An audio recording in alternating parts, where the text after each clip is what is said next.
नमस्कार सांग मैंने जय जगन्नाथ। एक सुंदर कथा आसतु शुणा। युधिष्ठिरଙ୍କ अतिथि सेवा। महाभारत युद्धरे पांडव माने विजय लाभ कर सारा पर से राजस्व यज्ञ करने आयोजन कले। यज्ञ मध्य आरंभ है।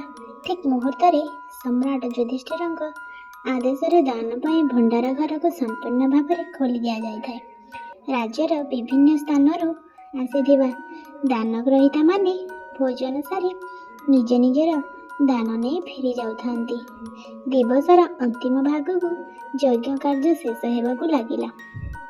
सान भाई भीम को सम्राट आदेश देले पूर्णाहुति देवार समय आसन्न। तुम्हें तुमर पौंड्र शंख को बजाई यज्ञ शेष होइछि बोली घोषणा कर।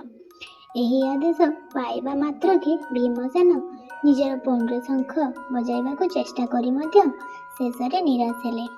एहा देखि उपस्थित जनता समूह केवल आश्चर्य हेले।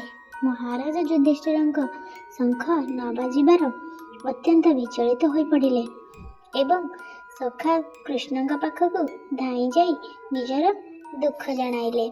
धर्मराज युधिष्ठिरଙ୍କ कथा शुणी श्रीकृष्णଙ୍କ मुखरे टिके हसर लहड़ी खेलीगला। तापर से कहिले, महाराज मोर मन हुए समस्त राजा ए भोजन रे संतुष्ट होई नांती, अथवा एमानक भितरे भक्त मोची वाल्मीकंको एही यज्ञ समावेश को आमंत्रण करा जाय नाही। एपरि क्षेत्र रे तांकर अभ्यर्थना एकांत प्रयोजन बोली मोर मने हुए। तेणु आपण मते ए विषय रे टिके चिंता करी देखंतु ना। एक कथा शुणिबा पर युधिष्ठिर जाई बुझिला बेलको भक्त मोची वाल्मीकंक आमंत्रण करा जाय नथिबारु जानी अत्यंत दुखरे से भांगी पड़िले। ताहा परे से एही विषय भीमसेन को दायित्व देले। भीमसेन जाई पहुंची समस्त विषय अवगत कराए विनम्रतार सह से भक्त मोची वाल्मीकंक अनुरोध करी नहीं आसी भोजन रे तांको अप्यायत कले। सेतिरे मध्य भीमसेनଙ୍କ शंख बाजिला नहीं। तेणु सम्राट युधिष्ठिर पुणी जाई भगवान श्रीकृष्णଙ୍କ पाद तले पड़िले। सखा कृष्ण धर्मराजଙ୍କ ठारू यह शुणिबा परे पुणी थरे हसी उठिले। तापर से कहिले, धर्मराज मोर मने हुए अतिथिंकर उपयुक्त सेवा करा जाय नाही। जदि होई न थाए तबे आपण आपणक पत्नी द्रौपदींक सह जाई तांकर यथार्थ सेवा करिवार बंदोबस्त करंतु।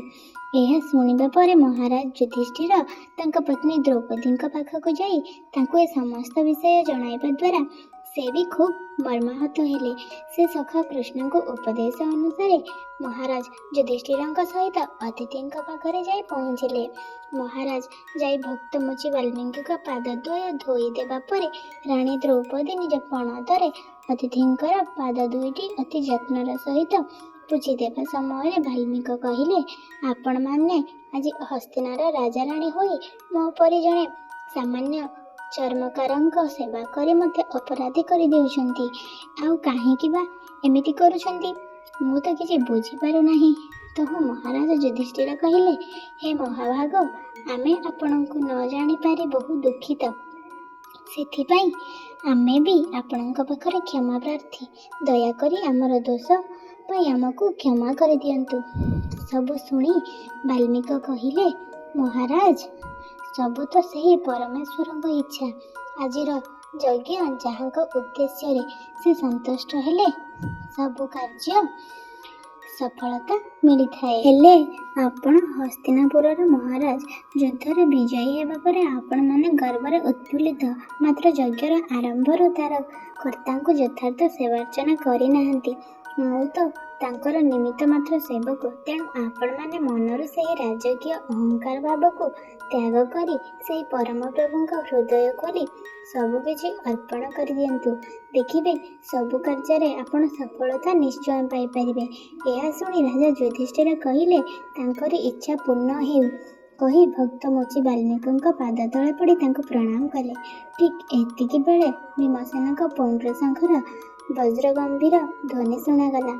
अश्रुल नयन प्रणाम करी उठिला बेलକୁ महाराज युधिष्ठिर देखुथिले सखा कृष्ण सम्मुखरे दंडायमान। आउ मुखरे तांकर सेही मायावी हसर जुआर।